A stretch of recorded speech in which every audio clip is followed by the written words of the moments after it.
செண்பகம் அத்தையோட பொண்ணுதான் அனு.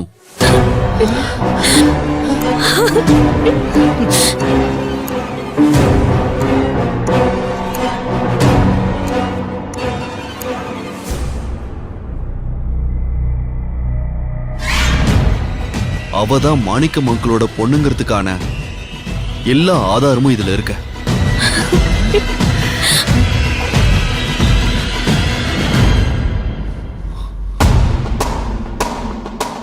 இதையெல்லாம் வச்சுதான் அனுவ மாணிக்கம் அங்கிள் தன்னோட சொந்த பொண்ணுதான்னு முடிவுக்கு வந்திருக்காரு.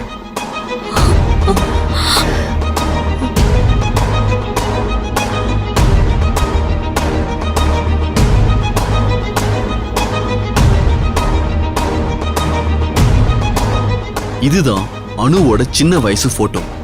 ஏண்டா இது அனுவோட போட்டோ தான், இதுல உனக்கு என்ன சந்தேகம்? பாட்டி, சந்தேகம் போட்டோல இல்ல, அது வேற விஷயம்.